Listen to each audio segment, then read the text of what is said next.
All right, this video is going to be another curriculum flip through, and I love showing you inside books. You guys, I love coming to YouTube and seeing inside your curricula. I love it. So keep on making those videos if you're a YouTuber, because I love to see inside these kinds of books.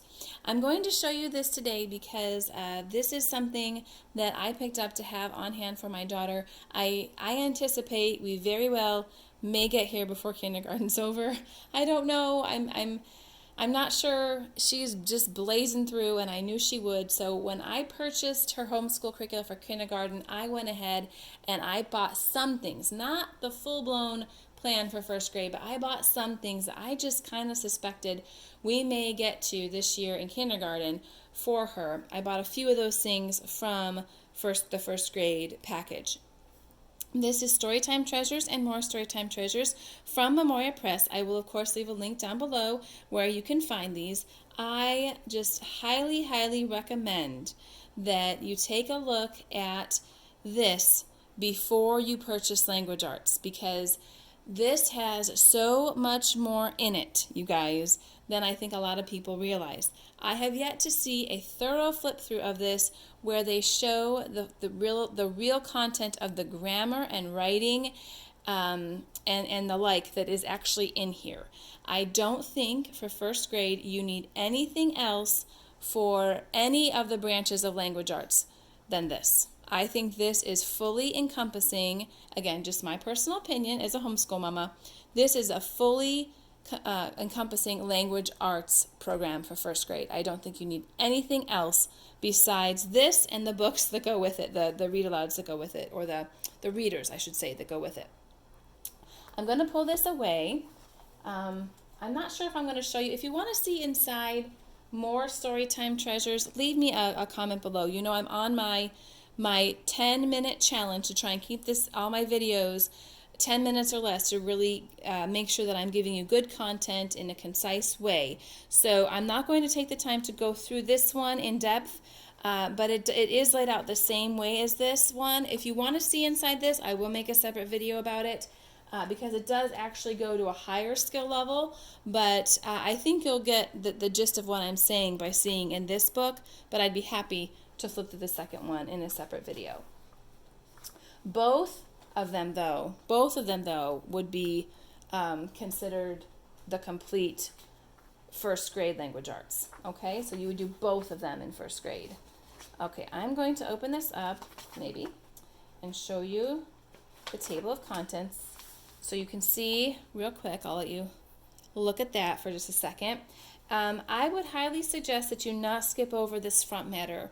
So many times we're just excited to get right to the lesson, and the lessons are scripted and they do tell us what to do each day, but don't skip over this stuff here in the front, especially the model lesson to show you how you could schedule it.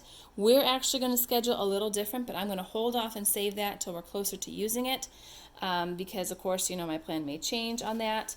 But they do give you a sample schedule. They give you lots of ideas for teaching and activities and all of that. Do not skip this. You need to read this.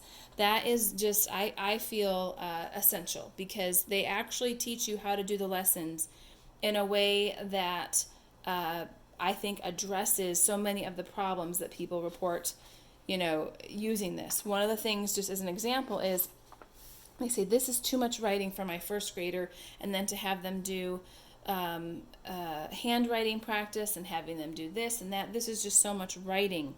Well, if you were to read the front of this book, you would know that a great deal of this is meant to be done orally. So you would have missed that if you would just come here and do the pages. That's just one example of what you can find in the front section of this book, is that these lessons in the classroom that they were created for were intended to be done, generally speaking, orally. So that's just one example. So don't skip that front part.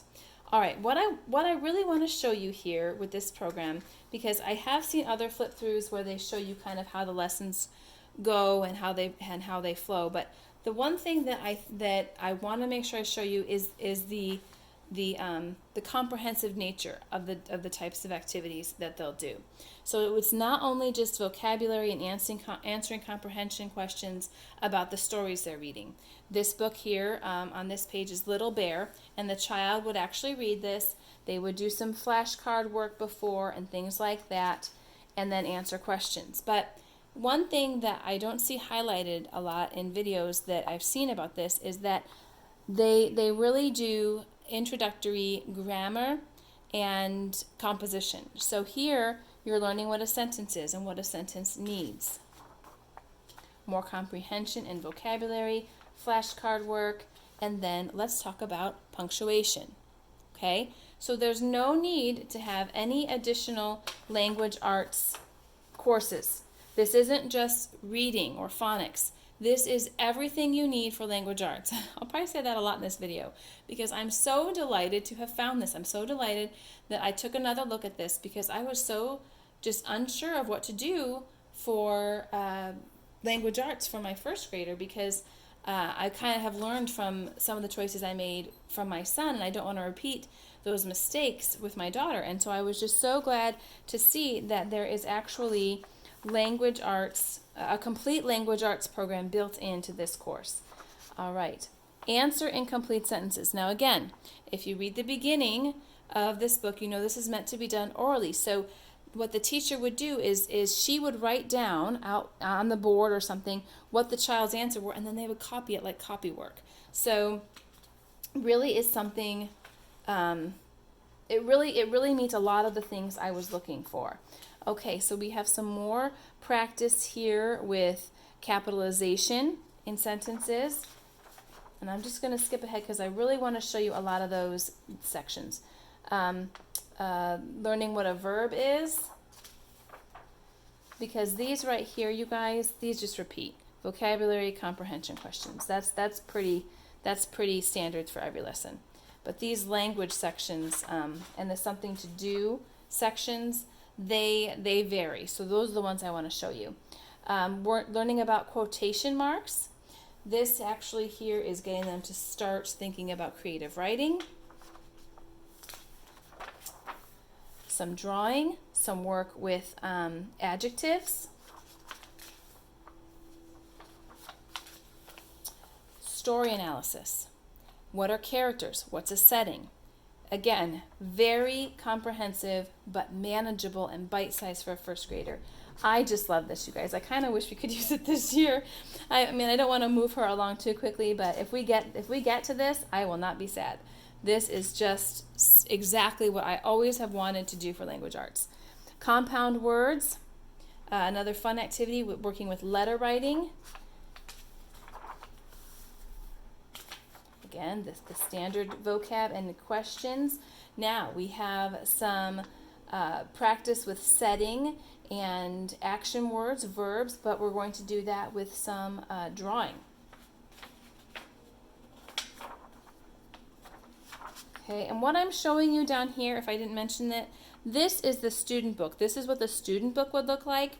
I actually have the teacher guide, and it has just some basic instructions of things to do as warm-up exercises, like your flashcards and board work and things like that. That is up here. What I'm pointing to down here is actually the student book that you would purchase separately. I haven't decided if we're going to get the student book or not, because I like to do a lot of this verbally with a whiteboard. So I haven't decided yet. It will be hard to do that when I have things like pictures, so I probably will end up getting the student book. I just haven't decided as yet. Now we're getting into verb tense here, you guys. We're getting into past tense, okay, future tense. So a lot of that I think is just glossed over when you look at the samples for this, because it's only showing you that first week with a couple pages, and you don't really know the amount of language arts that's in here.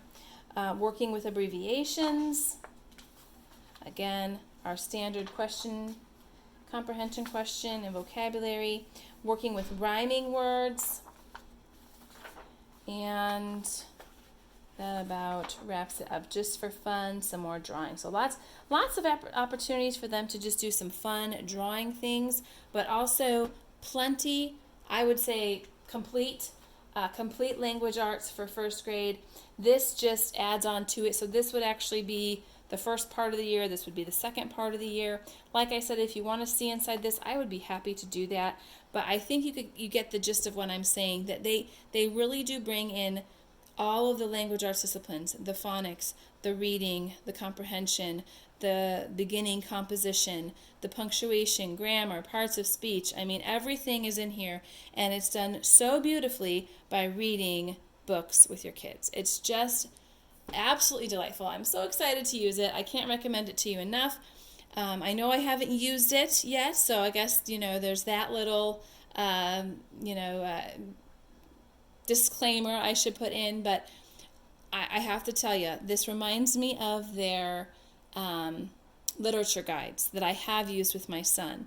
And if we love this even a fraction as much as we loved those literature guides, then we are set for just a delightful time in language arts. So that is all I wanted to show you. If you have any questions specifically, I would be happy to answer those below. Let me know if you've used this and how that has worked for you. And again, if you want to see inside this one, just let me know down in the comments. Thank you for watching. Go ahead and hit that like button if you like these kind of videos, and that subscribe button if you have not yet subscribed, so you can see future videos. And with that, I will leave you and see you in the next video.